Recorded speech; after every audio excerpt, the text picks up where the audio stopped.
La haula wa la quwwata illa billah. Allahumma shalli wa sallim wa barik ala sayyidina wa maulana Muhammad ibn Abdullah wa ala alihi wa sahbihi wa mawalah. Amma ba'd. Subhanaka la ilma lana illa ma 'allamtana innaka antal alimul hakim. Alhamdulillah, alhamdulillah, summa alhamdulillah. Alhamdulillah kita dapat berkumpul kembali pada suatu majelis online via Zoom pada hari Ahad tanggal 31 Juli 2022 atau tanggal 2 Muharram 1444 Hijriyah, dalam kondisi yang sehat, dalam kondisi yang tidak kurang satu apapun pada diri kita masing-masing, dan tetap dalam hati kita, dalam dada kita ada iman dan Islam, yaitu suatu nikmat yang paling besar yang kita miliki, dan insya Allah kita akan pertahankan sampai dengan akhir hayat kita, insya Allah. Amin, amin. Kita akan melanjutkan kajian kitab Hadis Arba'in An-Nawawiyah bersama dengan Al-Ustadz Dr. Zainul Zuhdi LCMHI. Insya Allah kita akan membaca dan mengkaji kitab ini sudah sampai dengan hadis ke-32, sampai dengan kita akan khatamkan sampai dengan hadis ke-40, kemudian insya Allah akan melanjutkan kepada kitab insya Allah Riyadhus Shalihin. Kita akan mulai dengan membaca Ummul Quran, suratul Fatihah. Al-Fatihah. A'udzubillahi minasyaitonir rajim. Bismillahirrahmanirrahim. Alhamdulillahirabbil alamin. Arrahmanir rahim. Maliki yaumiddin. Iyyaka na'budu wa iyyaka nasta'in. Ihdinas siratal mustaqim. Siratal ladzina an'amta 'alaihim ghairil maghdubi 'alaihim waladdallin. Bifini wa liwalidayya wa lil mu'minina amin. Selanjutnya kami serahkan kepada Ustadz untuk memberikan kajian waktu dan Zoom kami sampaikan. Terima kasih Mas Agung atas waktunya. Sebelum kita ngaji, mari kita mulai dengan baca surat Al-Fatihah. Mudah-mudahan ngaji kita diberi berkah oleh Allah, kita semuanya diberi ilmu yang manfaat, ilmu yang barokah, ilmu yang menjadikan kita semuanya selamat di dunia dan di akhirat. Al-Fatihah.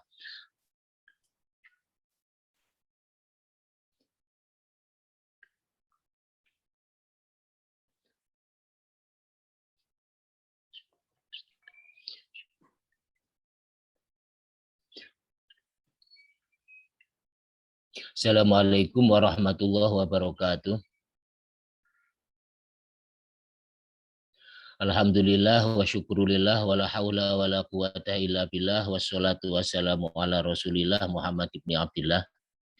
Alhamdulillah, segala puji kita limpahkan kepada Allah Subhanahu wa taala, zat yang maha terpuji, yang keterpujiannya sangat sempurna sekali. Mudah-mudahan kita semuanya dibimbing Allah untuk banyak memuji Allah dengan jalan bersyukur kepada Allah Subhanahu wa taala. Salawat dan salam mudah-mudahan tercurah limpahkan kepada junjungan kita Rasulullah Muhammad Shallallahu Alaihi Wasallam. Mudah-mudahan kita semuanya diberi syafaat oleh Rasulullah Muhammad Shallallahu Alaihi Wasallam. Amin Allahumma amin. Sebelum saya mulai, saya itu dulu.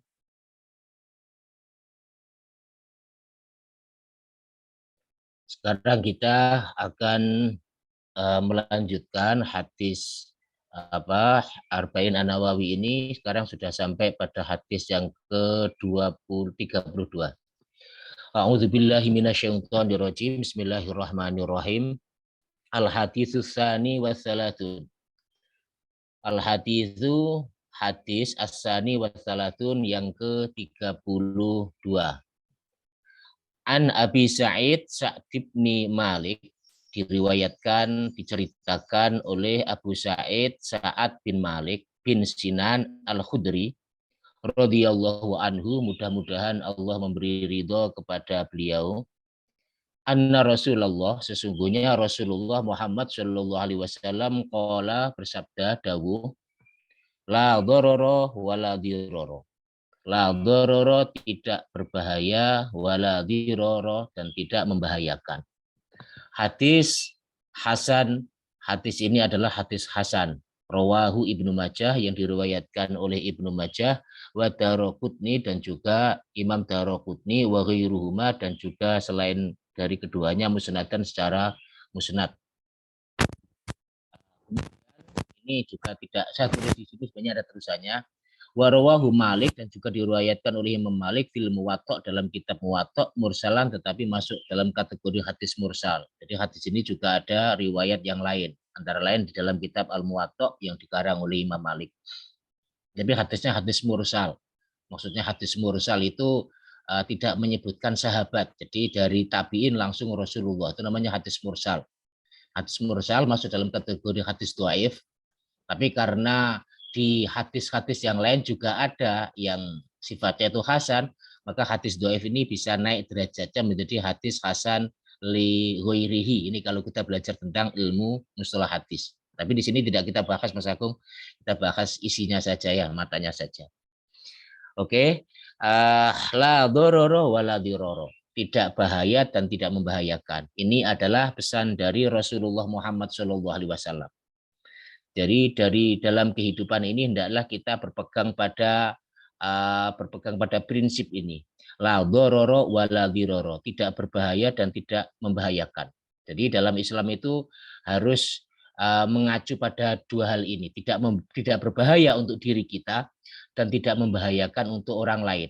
Makanya kemudian para ulama fikih itu membuat satu kaidah yang namanya ad-dororu yuzalu. Segala yang membahayakan itu harus ditiadakan, harus dibuang, karena inti agama Islam adalah jalbul masoleh wa darul mafasid.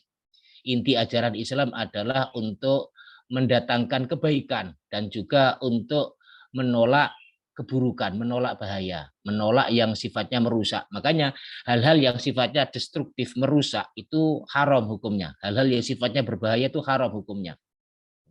Makanya segala sesuatu harus tidak boleh berbahaya dan tidak boleh membahayakan.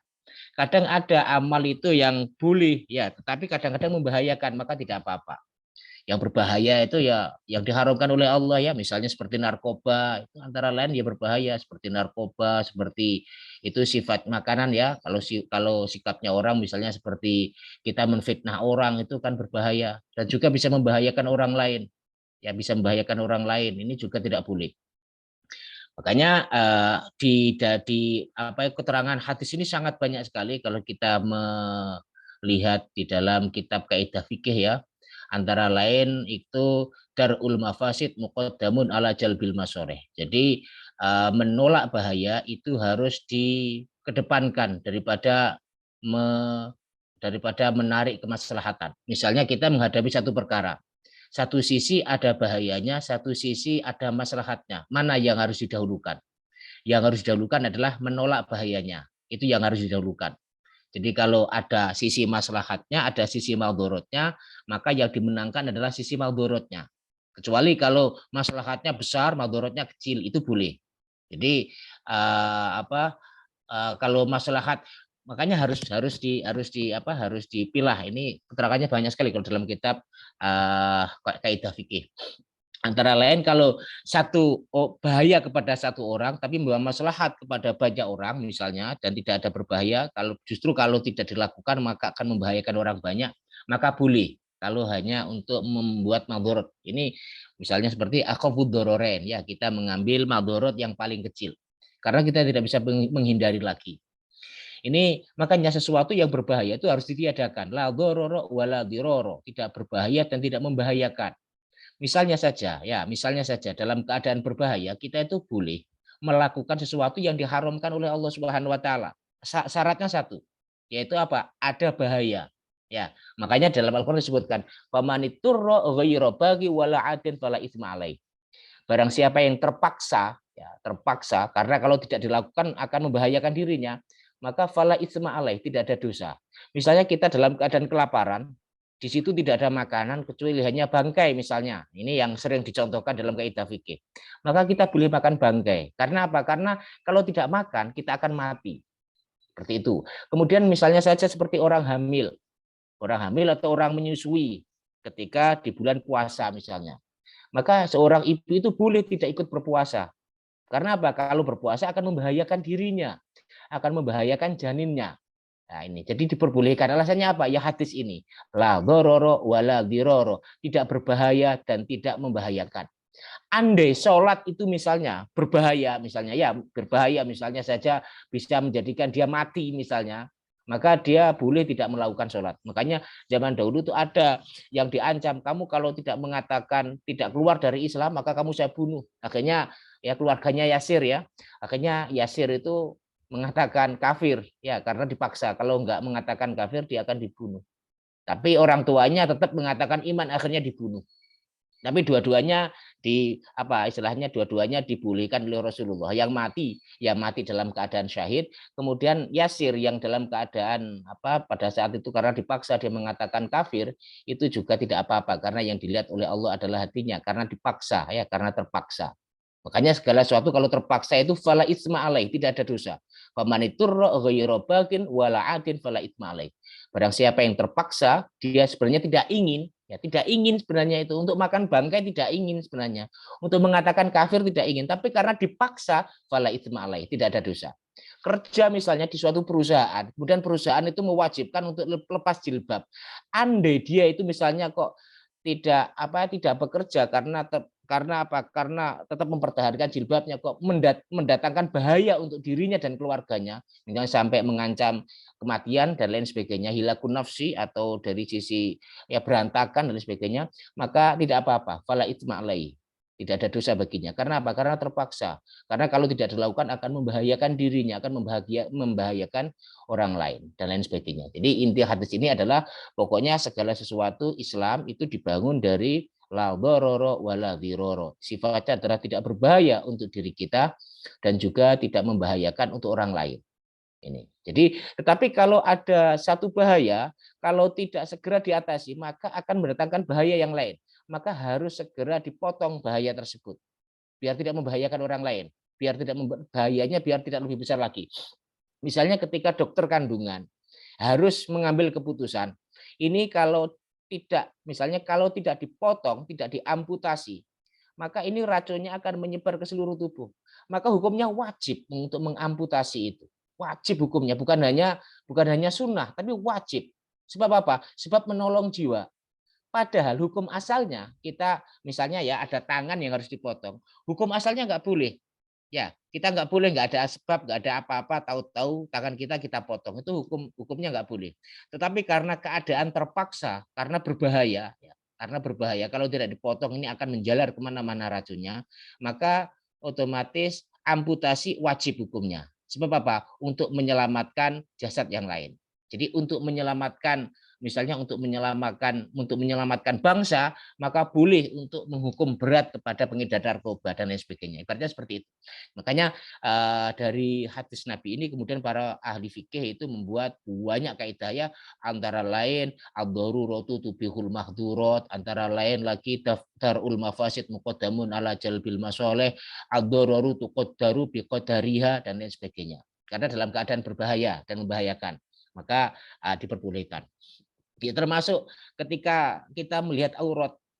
Kalau ada seorang dokter misalnya itu tidak boleh melihat auratnya wanita, itu enggak boleh. Tapi kalau dalam keadaan terpaksa ya, karena bahaya, kalau ini tidak disuntik bahaya, ini harus disuntik. Sementara kalau suntik itu harus membuka baju ibaratnya ya, harus membuka baju ini, maka enggak apa-apa. Membuka bajunya sebentar, mungkin yang di pantatnya itu enggak apa-apa, tapi sedikit saja biqadariha, sesuai dengan kadarnya. Ya, kalau kadarnya hanya 1 cm ya hanya boleh membuka 1 cm, tidak boleh 2 cm. Jadi sesuai dengan kadar yang dibutuhkan, tidak berlebih-lebihan, ya tidak israf, tidak berlebihan.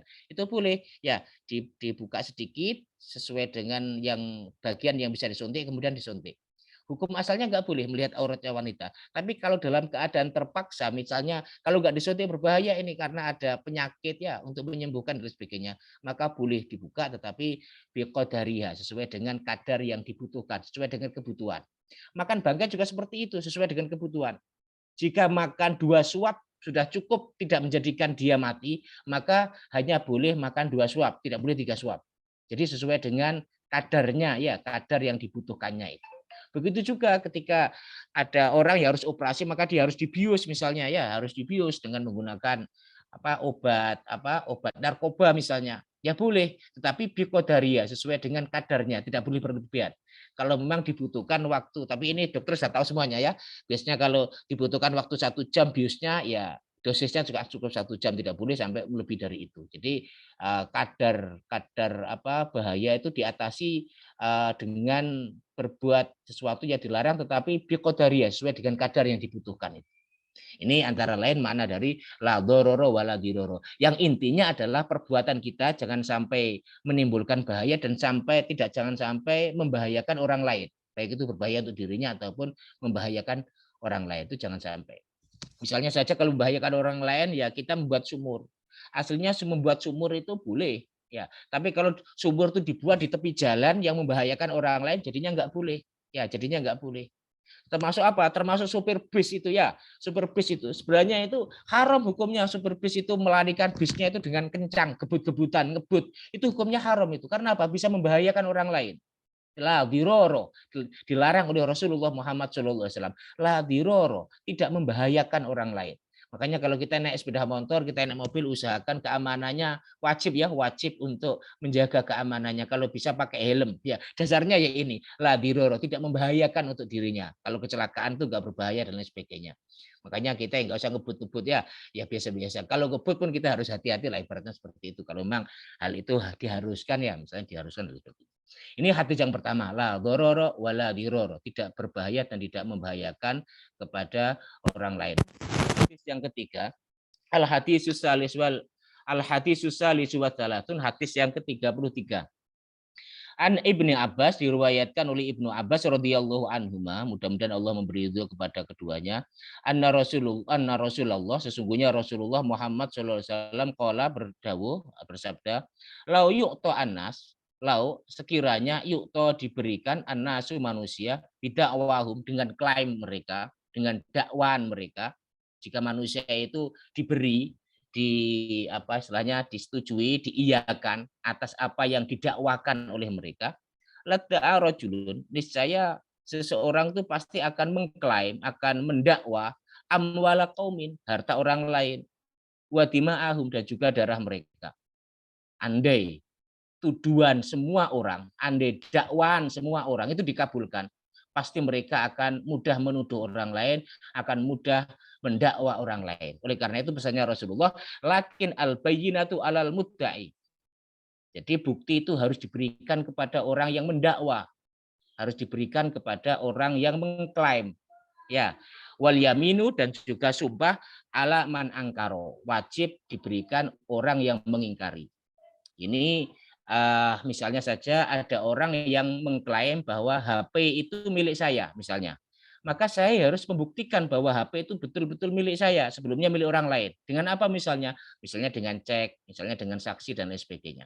Maka orang yang menuduh itu wajib untuk memberikan bukti.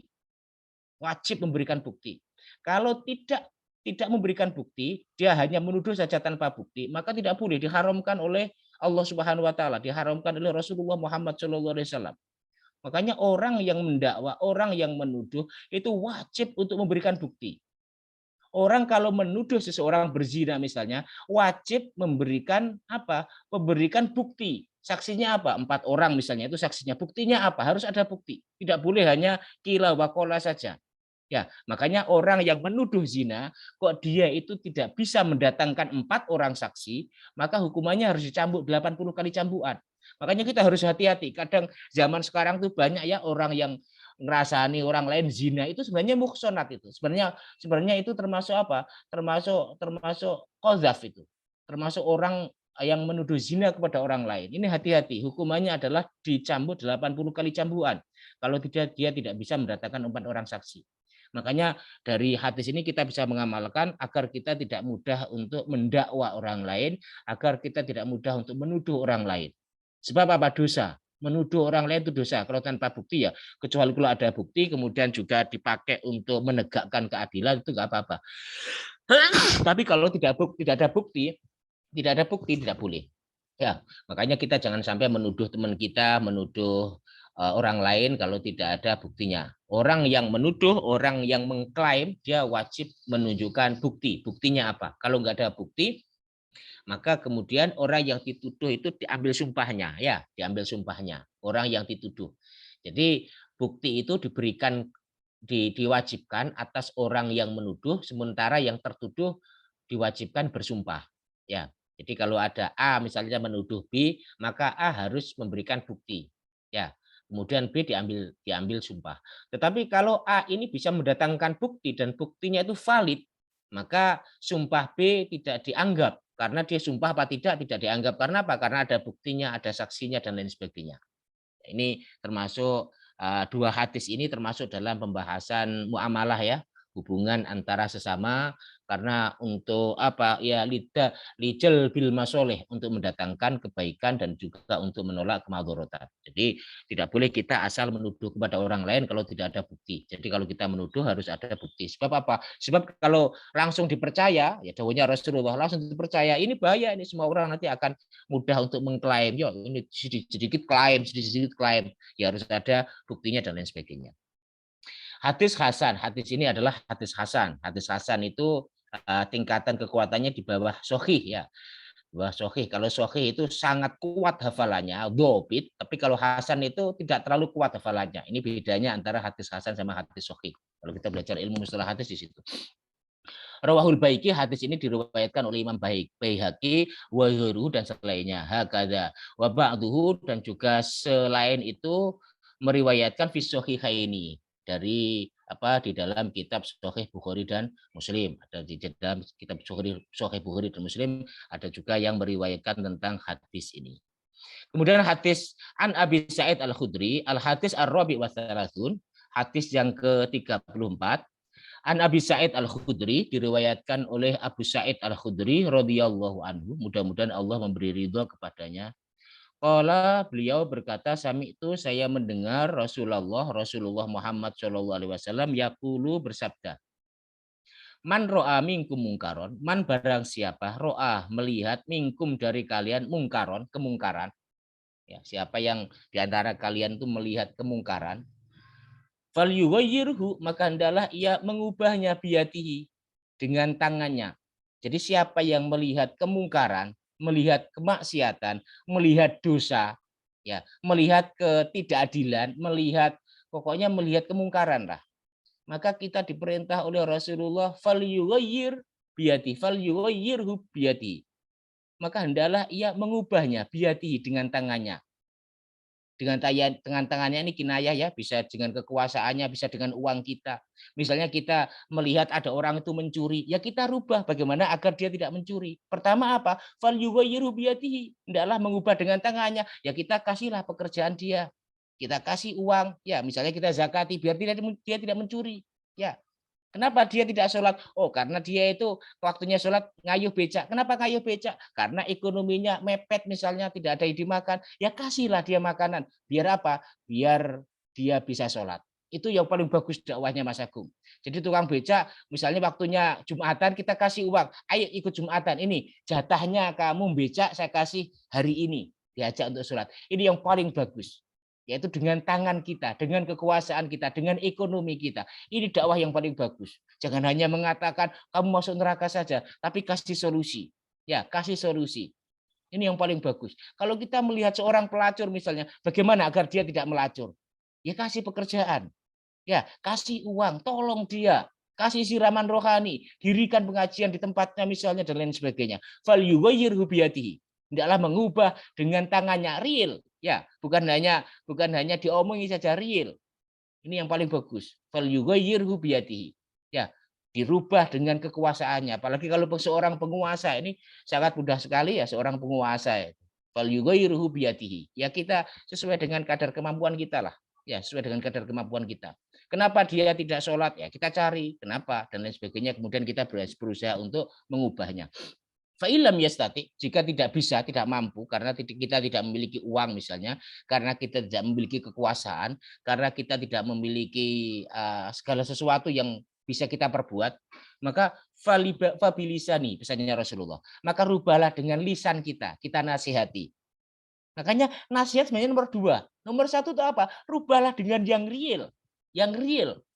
Ya, kita bantu secara ekonominya misalnya ya, agar dia tidak seperti itu. Pokoknya real lah, realnya bagaimana.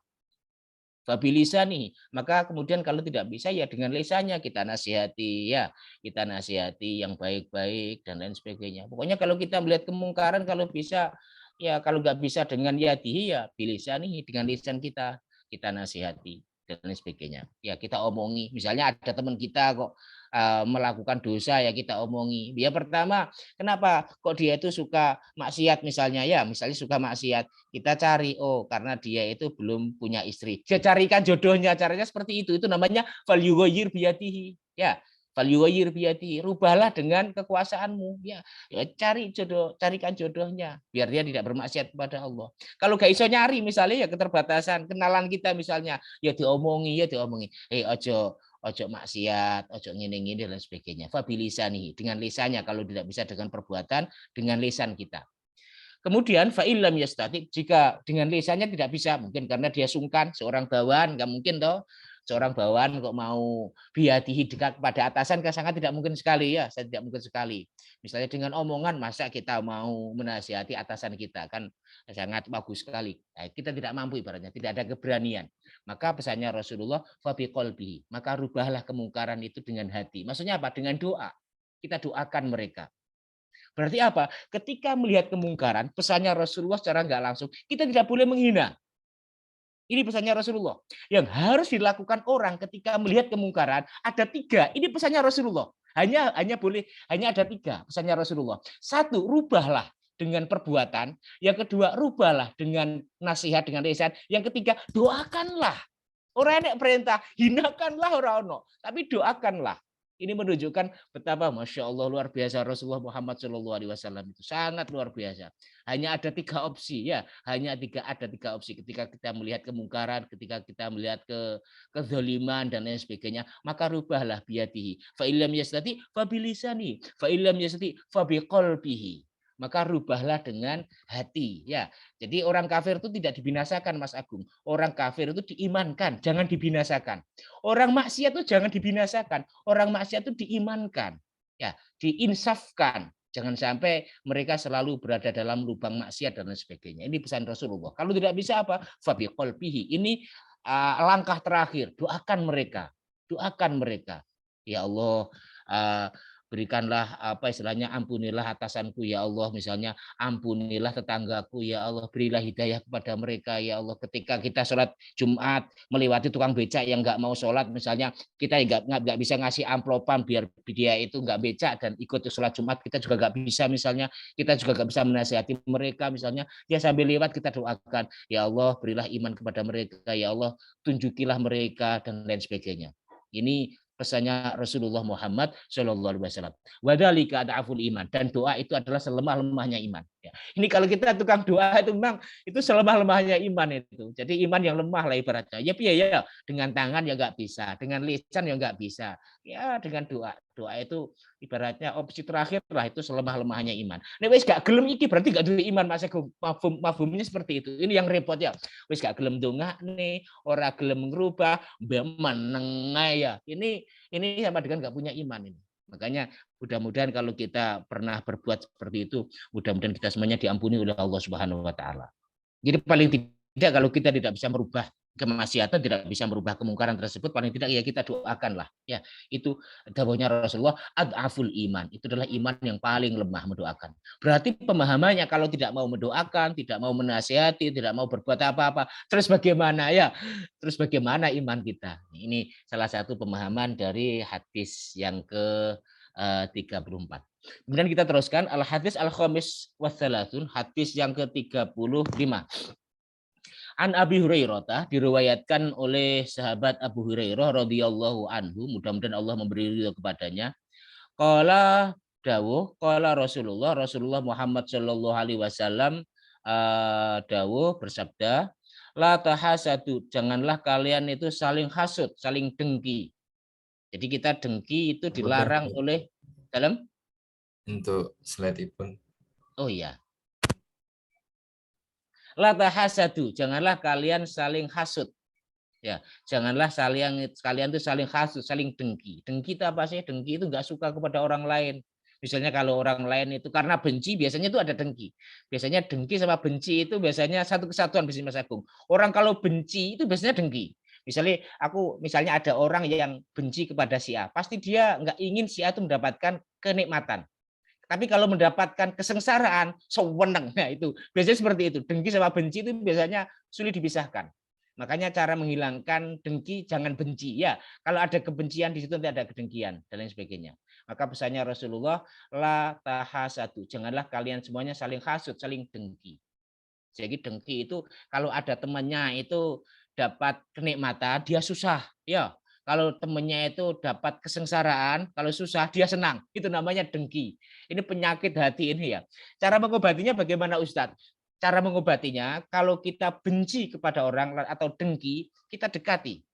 Kalau bisa kita traktir caranya. Pokoknya harus dilawan setan itu. Sebab apa? Yang menjadikan manusia bermusuhan itu setan. Maka harus kita lawan. Ya, justru jangan malah dijauhi ya. Orang kalau didengkeni malah harusnya itu malah didekati kemudian kita kasih. Ya, sama-sama di warung kok ketemu dengan orang yang didengkeni. Kalau bisa belikan. Ya, kalau bisa sudah saya saya yang membayari, ibaratnya seperti itu. Beri, pokoknya dia beri. Kalau ketemu siapa? Caranya begitu, menghilangkan rasa dengki itu. Misalnya dengki kepada temennya ya, kepada temennya. Kemudian kalau ketemu di jalan, sapalah dia. Monggo, ajeng tempundi, sopo. Pokoknya bagaimana agar akrab. Nanti apa? Nanti kalau sudah sayang, kalau sudah kenal, nanti akan menghilangkan kedengkian itu. Sebab dengki itu ya dimotori dari benci itu. Kita hilangkan kebencian. Caranya seperti itu. Ya kita dekati secara lahir ya. Kalau kita punya uang ya misalnya kita bawakan oleh-oleh. Yang didengkeni waktu itu kelahiran misalnya, ya kita belikan popok lah ya. Kita belikan popok lah. Kemudian kita kunjung ke rumahnya, kita kasihkan kepada orang yang kita dengkeni. Insya Allah ini mujarab Mas Agung.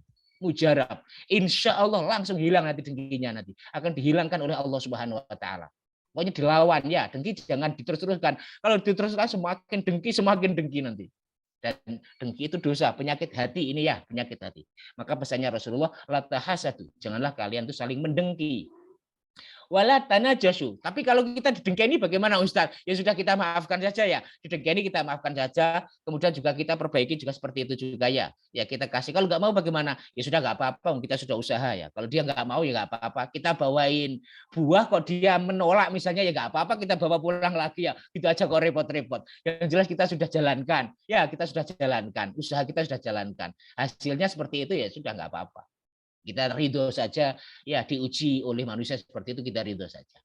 Wala tanajasu, dan janganlah kalian saling menipu. Nggak boleh juga kita saling menipu. Makanya kita usaha jangan sampai kita menipu kepada orang lain hanya gara-gara kita ingin mendapatkan uang yang banyak misalnya. Hilangkan menipu. Jangan sampai menipu. Betul, jangan sampai menipu.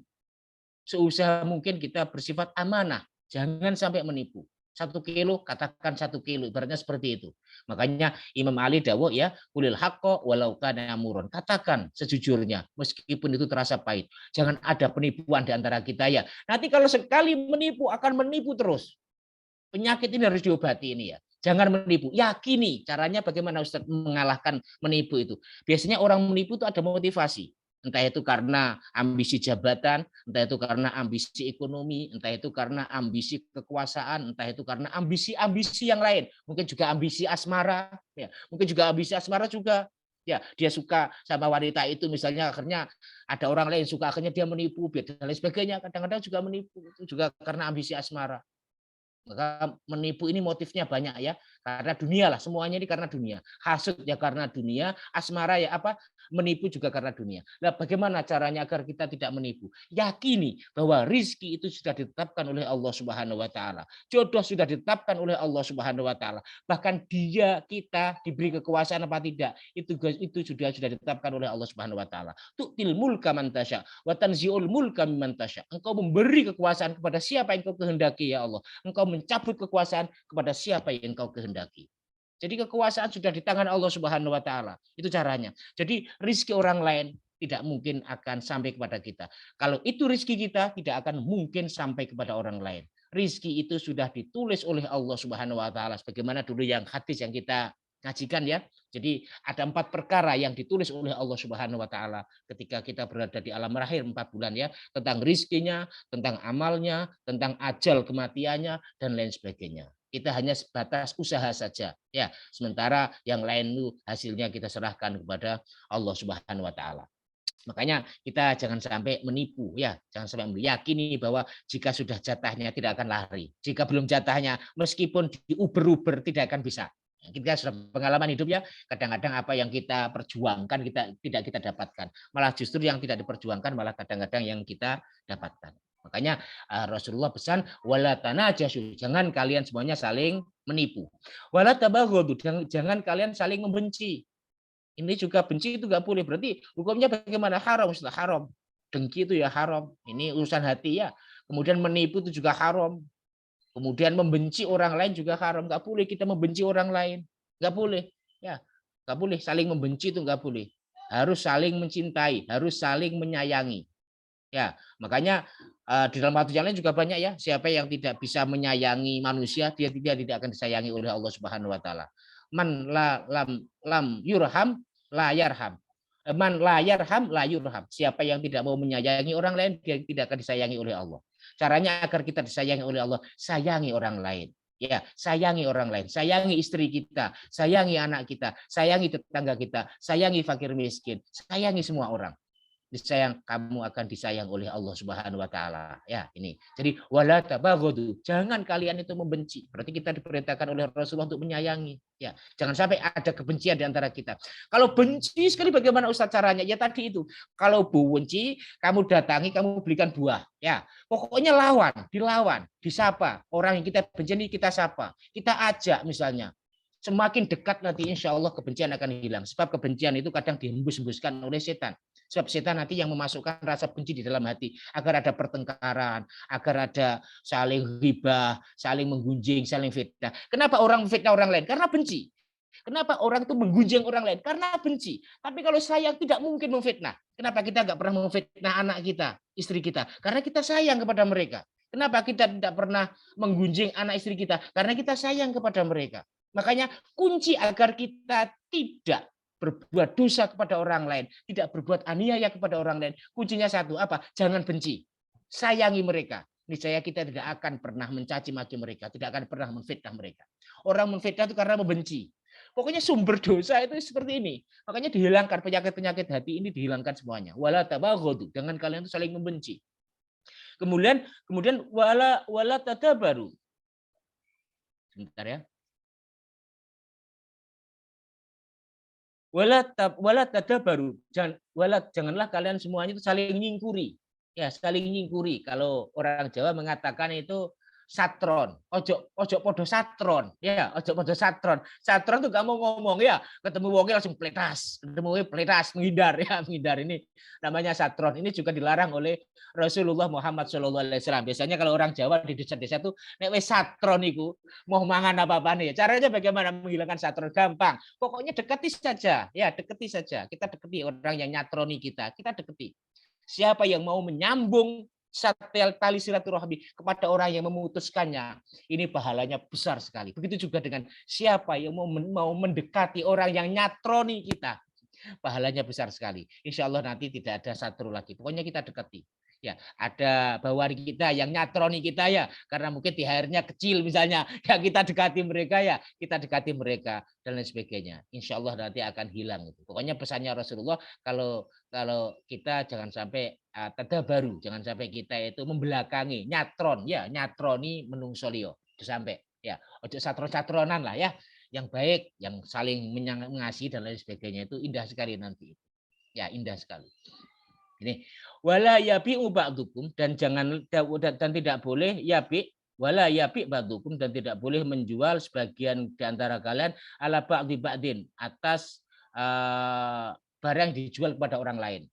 Jadi kita nggak boleh misalnya menjual barang yang sudah dibeli oleh orang lain. Ya, itu kita nggak boleh.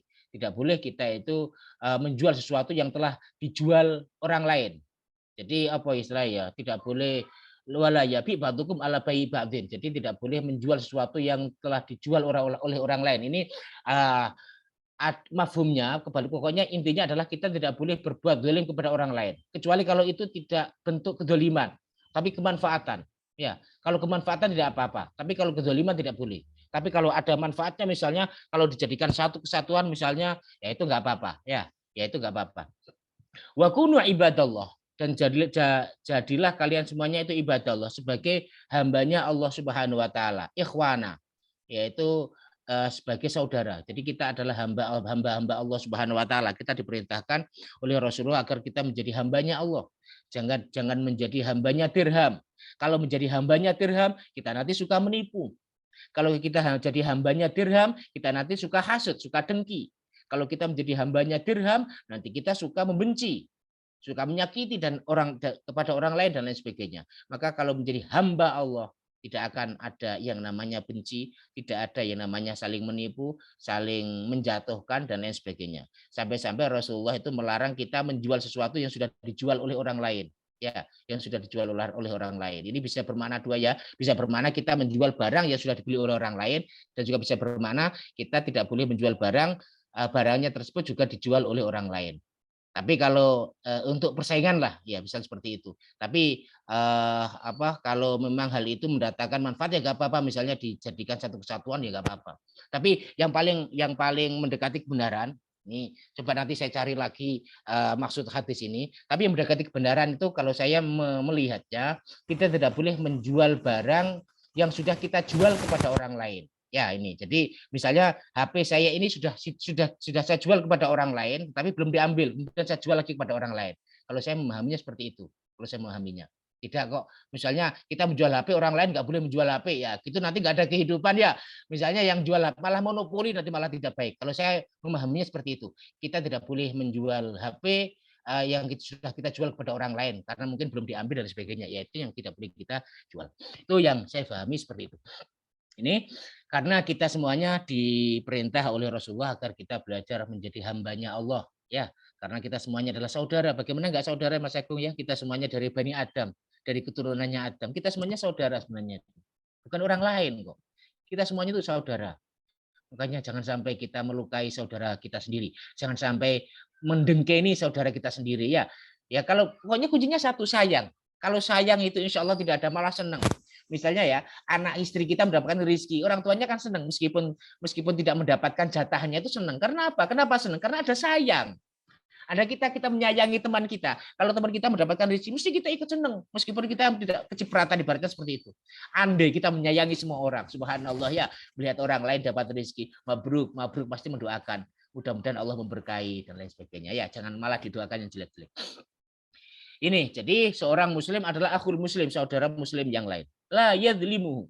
Hendaklah seorang muslim itu tidak mendolimi muslim yang lain, tidak mendolimi saudaranya. Ya, kita belajar, kita menjauhi, jangan sampai kita mendolimi saudara kita. Wala yakhzulhu. Dan hendaklah kita itu tidak merendahkan saudara kita. Ojo sampai merendahkan, ojo sampai ngino, ojo sampai ngenyek, bully. Kalau bahasa sekarang namanya bully. Jangan sampai kita membuli teman kita. Ya, jadi al muslimu akhul muslim.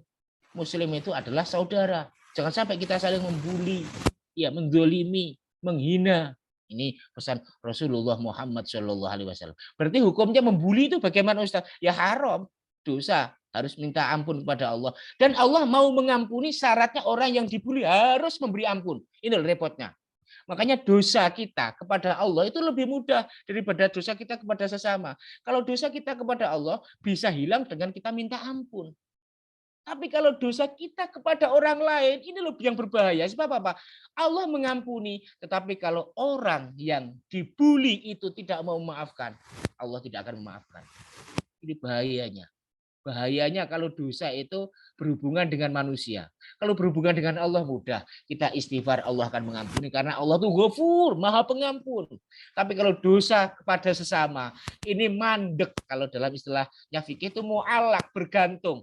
Nek sing didolimi mau memaafkan, baru kita terbebas dari neraka. Kalau yang mendolimi ini tidak mau memaafkan, nah ini kita tidak akan diampuni oleh Allah, bisa masuk neraka kita kalau nggak mendapatkan ampunan orang ini. Makanya kita hindari, ya, kita hindari Jangan sampai kita menzalimi orang lain, jangan sampai kita membuli orang lain. Ya, jangan sampai membuli orang lain. Kalau tidak mau memaafkan, bahaya ini ya, bahaya. Dosa kepada sesama itu bahaya. Kalau makanya enak itu hubungan dengan Allah saja. Hubungan dengan Allah itu enak, makanya betul itu yang dikatakan sama siapa? Sama Gus Baha itu ya. Gusti Allah ra kuatir masuk kesiangan ra kuatir enggak jalur ampun diampuni Gusti Allah. Tapi nih karo kiai ya, karo manusia kadang-kadang manusia tidak mengampuni. Hubungan itu enak itu dengan Allah, Allah itu maha pengampun, maha semuanya. Tapi kalau manusia itu nggak ada mahanya, karena nggak ada mahanya, maka kita harus hati-hati ya. Jangan sampai kita menyakiti orang lain, jangan sampai kita membuli orang lain. Ya kalau yang kita bully nggak memaafkan, kalau nggak mau memaafkan, apa nggak bahaya kita? Ya, bangkrut nanti kita. Pahala kita diambil, diberikan kepada orang yang kita bully. Makanya sebenarnya orang yang dibully itu sebenarnya Mas Agung, itu diberi kebaikan yang banyak oleh Allah. Apa? Diberi pahala cuma-cuma. Makanya kalau kita dibully orang, itu sebenarnya kita dikasih pahala cuma-cuma oleh Allah. Makanya kita nggak sama marah sebenarnya orang dibully itu.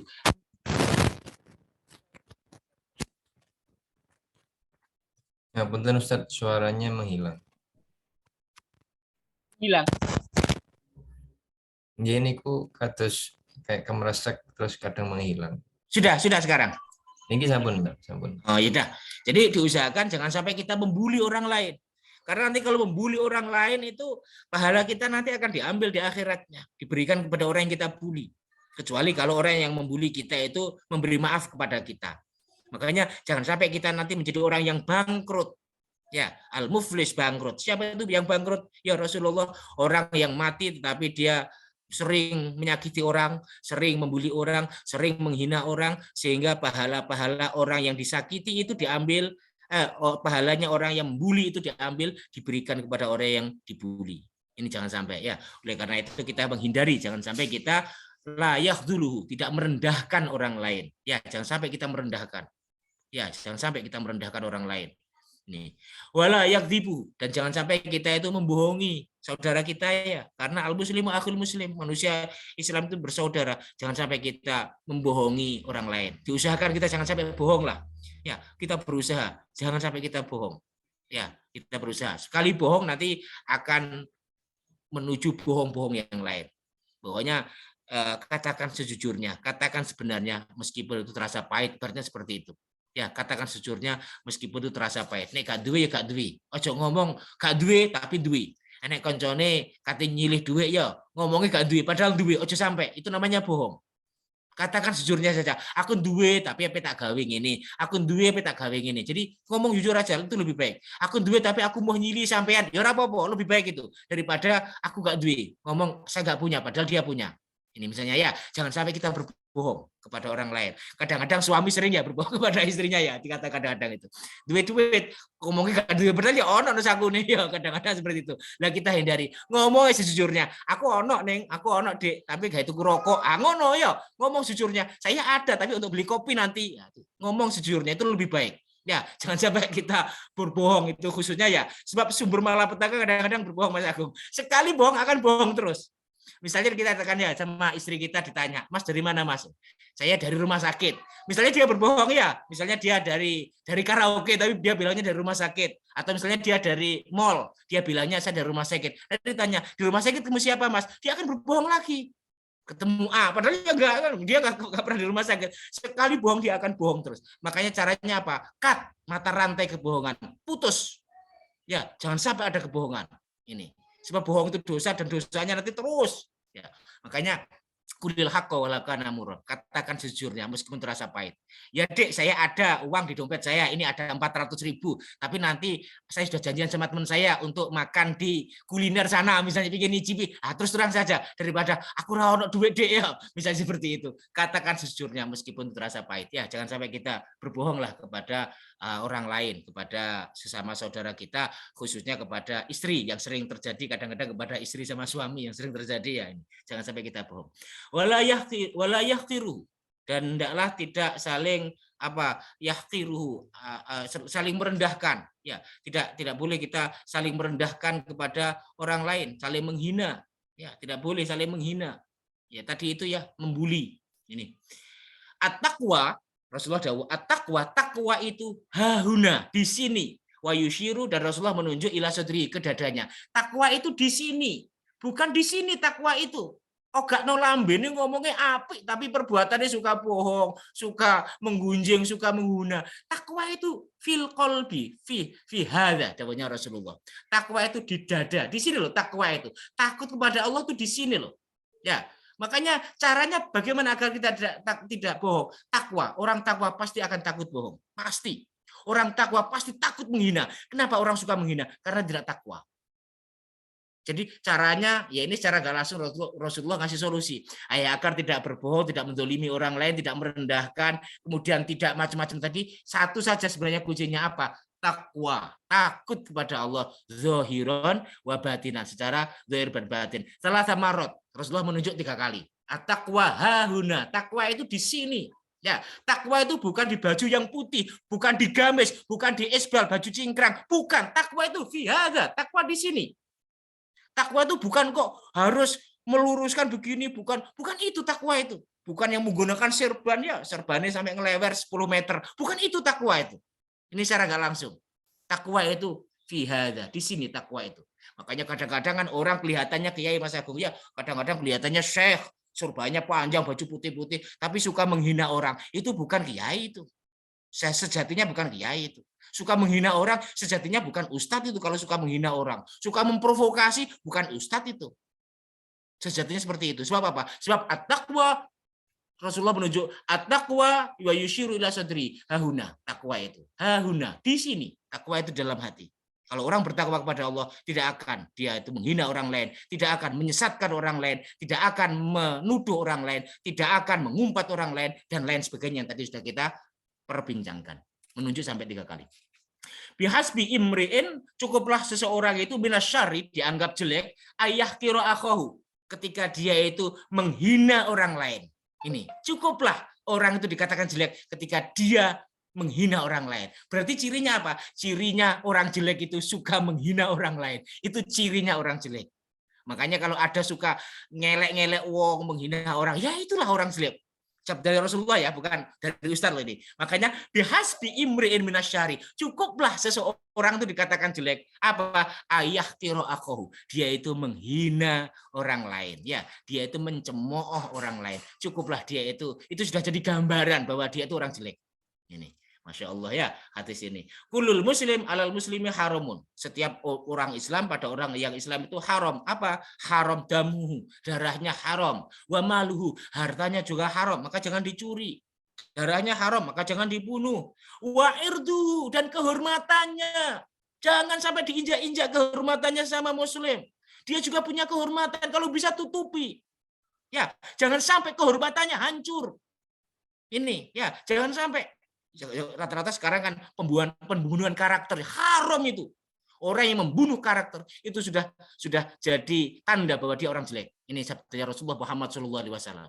Maka jangan ada pembunuhan karakter, jangan ada pembunuhan karakter. Haram hukumnya ya. Wa irduhu, dan juga kehormatannya harus dijaga. Kehormatannya sesama muslim, sesama mukmin dan lain sebagainya harus dijaga. Makanya ini hadis ini luar biasa kalau kita lakukan ya. Jadi nanti akan terjadi kebaikan dan lain sebagainya. Ini mungkin Mas Agung ini sekarang sudah jam 7 ya, sudah lebih. Ini bagaimana Mas Agung ini? Saya kembalikan lagi pada Mas Agung. Ya, alhamdulillah, betul sangat Ustaz. Atas kajian hadis ke-32 sampai dengan ke-35 dari 40 hadis arba'in ini. Betul sangat Ustaz. Apabila ada hadirin yang ingin bertanya, boleh secara langsung atau melalui kolom chat. Masih ada waktu mungkin ya, 1 atau 2 pertanyaan Ustaz. Menawi Ustaz enten wekdal. Iya, masih ada. Monggo, Mas Agung. Monggo dari hadirin. Kalau belum ada, boleh kami mengawali Ustaz. Dari hadis 35 tadi kan Ustaz menyampaikan ada tips yang bisa kita lakukan apabila kita tidak senang dengan orang, itu malah harusnya kita dekati, diberi hadiah. Namun pernah kami mendapat kajian juga bahwa kalau misalkan rasa tidak suka itu sesuatu hal yang wajar terhadap seseorang, misalkan terutama sifatnya, terutama mungkin apa ya, terutama sifatnya gitu. Nah, itu wajar antar orang gitu. Dan kalau misalkan ada hal tersebut pada diri kita, ya kadang kita malah perlu tidak sering-sering ketemu, Ustaz. Nah, dicontohkan itu Nabi Muhammad pun ketika Wahsy, seorang kafir yang sebelumnya membunuh Sayyidina Hamzah, paman Rasulullah, kemudian masuk Islam, Rasulullah pun walaupun sangat senang karena Wahsy masuk Islam, namun tidak sering-sering bertemu. Kalau nggak salah waktu itu dapat kajian juga dari Gus Baha. Itu bagaimana Ustaz? Dari Ustaz Zainud Zuhdi mungkin punya pendapat. Ya itu pokoknya intinya itu bagaimana agar tidak ada kebencian. Jadi usaha itu kan bisa macam-macam. Jika memang tidak bisa A, ya harus melakukan B. Misalnya, ya setuju itu, dengan seperti itu saya setuju. Tapi jika kita menjauhi malah justru kita semakin membenci, semakin dengki, ya ini yang tidak boleh. Tapi kalau kita mendekati justru menghilangkan kebencian, ya ini yang dibolehkan. Jadi makosidnya Mas Agung, tujuannya itu apa? Ya, tujuannya itu apa? Menjauhi tujuannya apa? Mendekati tujuannya apa? Kalau saya pengalaman, jadi saya itu berdasarkan pengalaman Mas Agung ya. Pengalaman saya ketika saya benci kepada orang lain, itu pengalaman saya, malah saya beri, saya dekati. Ternyata hilang benci yang ada dalam dada saya. Kemudian saya doakan, saya fatihai. Mesti saya fatihai orang saya benci itu. Misalnya ya, ada suatu pertemuan, kok saya nggak seneng ketika ada yang ceramah itu terlalu panjang. No hati ki gak patut seneng ya, gak patut seneng iki. Tak fatihai. Setelah itu saya fatihai. Setelah itu hilang. Itu kalau trik itu tips dari saya. Jadi ini pengalaman saya sendiri. Jadi pengalaman saya kalau saya dibenci orang, saya dekati. Tidak malah saya jauhi kalau saya. Justru kalau saya jauhi malah kadang-kadang malah semakin saya benci. Semakin mendengar dia, semakin muak saya. Maka caranya bagaimana? Kalau saya dekati malahan. Kalau saya, jadi pengalaman pribadi saya dekati. Saya kira ini setiap orang memiliki pengalaman sendiri-sendiri. Jadi intinya bagaimana agar kebencian itu tidak ada dalam hati kita, ibaratnya seperti itu. Ya, jangan sampai ada dalam hati kita. Ibaratnya seperti itu Mas Agung. Kalau saya seperti itu pengalaman saya. Kalau ada yang kita benci, kita dengkeni, kalau saya malah seperti itu. Kita kasih. Ya, misalnya di desa itu kadang ada atau pilihan lurah ya, pilihan lurah misalnya itu kadang-kadang sampai tetangga itu saling menjelek-jelekan dan sebagainya. Caranya mengatasi bagaimana? Silaturahmi. Caranya itu. Ya kita dekati, kita beri, ya misalnya kita masak yang enak-enak, ya kita kirimi mereka. Insya Allah nanti kebencian itu akan hilang. Begitu juga dengan orang yang kita dengkeni. Kita doakan, insya Allah nanti dengki itu akan hilang. Ya ini pengalaman saya sendiri. Jadi belum lama inilah itu saya diundang ya. Jadi ceramahnya suwi, saat ini gak ceramah tapi kok ceramah ya. Aku rada iku nang ati tapi langsung tak Fatihah. Ya Allah, ya ampunilah kami, ya Allah, ampunilah dia, ya Allah. Untuk ini hadiah Fatihah, untuk ini Al-Fatihah, langsung saya Fatihah, langsung hilang. Betul hilang, nggak ada lagi rasa permusuhan, nggak ada lagi rasa benci di dalam hati. Kita doakan, kemudian kita baiki orang yang kita gede ini. Ini pengalaman pribadi saya. Jadi itu mujarab kalau saya melihat. Makanya saya kasih tipsnya tadi itu mujarab. Yang intinya Rasulullah melarang kita untuk membenci orang lain. Caranya bagaimana? Kalau saya dekati dan beri dia doakan. Kalau saya seperti itu. Pengalaman saya seperti itu. Mas Agung. Tapi kalau kita menjauhi kok semakin kita membenci yo nggak boleh ya, nggak boleh, malah justru nggak boleh. Karena yang nggak boleh itu bukan menjauhi dan mendekati sebenarnya Mas Agung. Yang nggak boleh itu bencinya ini loh. Bencinya itu ya nggak boleh itu. Betul Ustaz. Ada pertanyaan dari hadirin. Assalamualaikum warahmatullahi wabarakatuh. Ustadz, mohon maaf mau bertanya. Di hadis ke-35 ada salah satu penjelasan tidak boleh menggunjing orang lain, ghibah dan lain sebagainya. Nah, bagaimana kalau melihat TV, infotainment itu ada artis yang digibahin atau dibenci atau digunjing? Bagaimana kalau seperti itu, Ustaz? Harusnya nggak usah lihat infotainment ya. Kalau bisa dihindari ya, kalau bisa dihindari. Kalau nggak bisa ya minta ampun kepada Allah Subhanahu Wa Taala. Kalau bisa dihindari.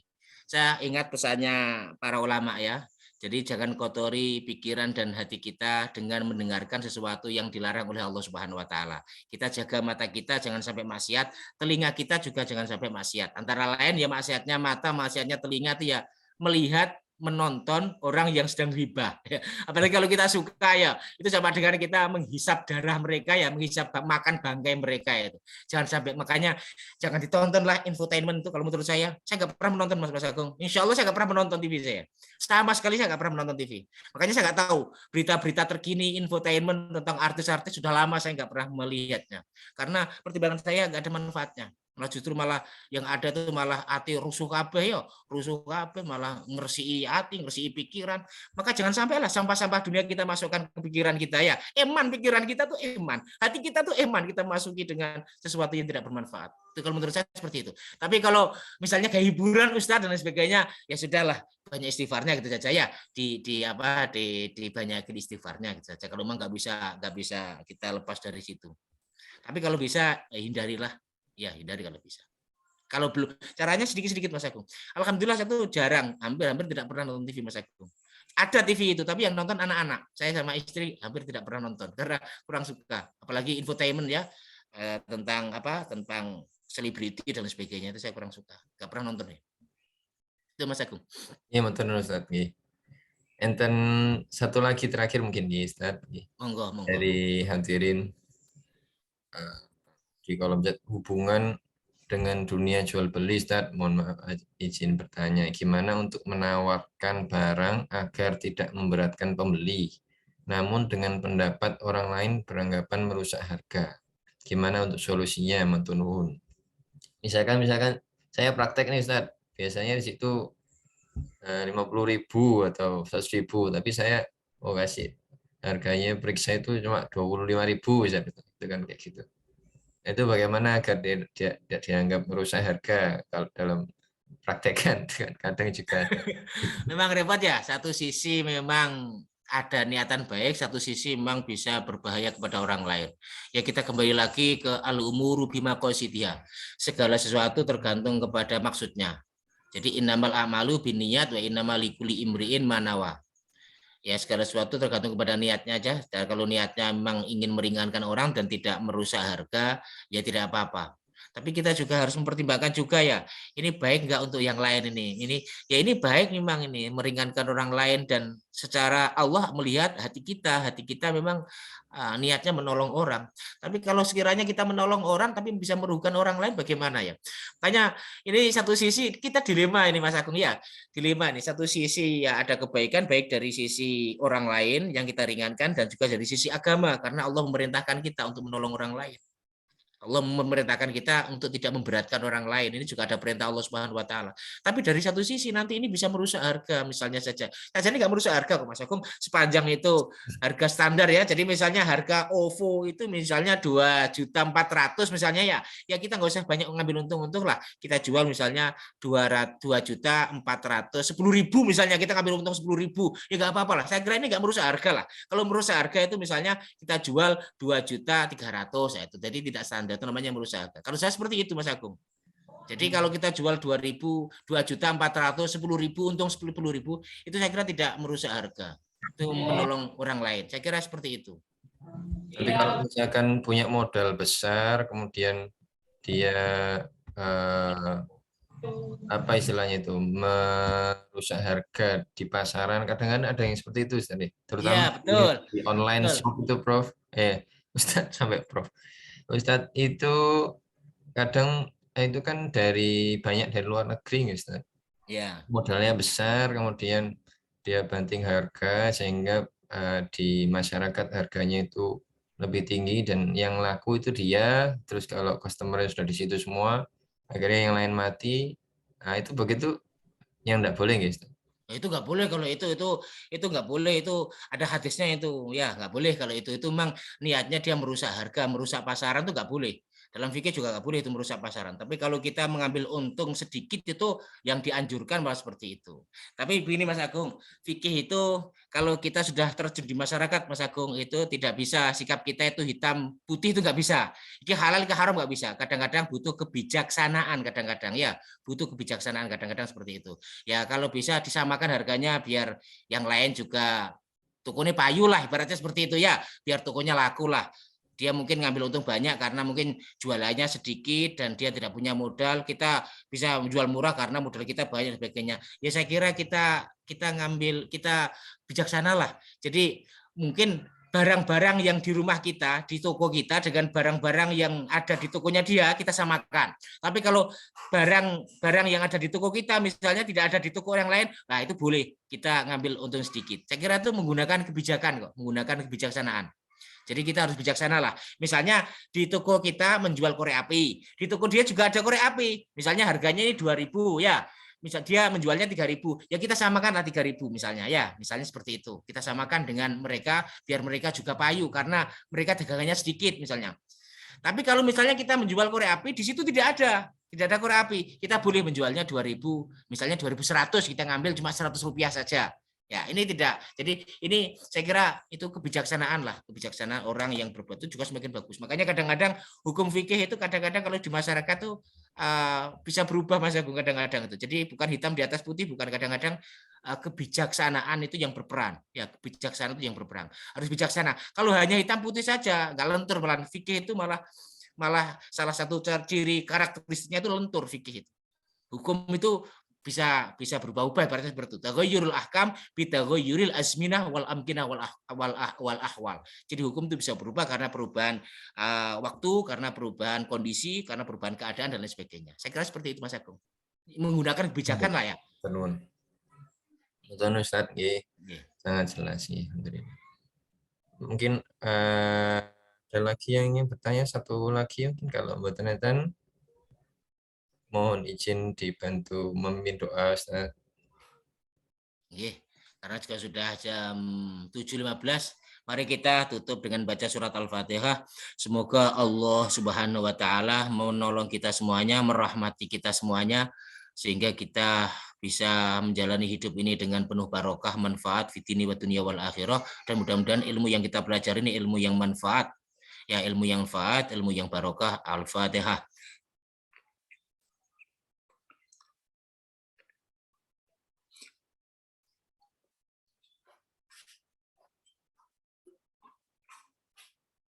A'udzubillahi minasyaitonirrajim. Bismillahirrahmanirrahim.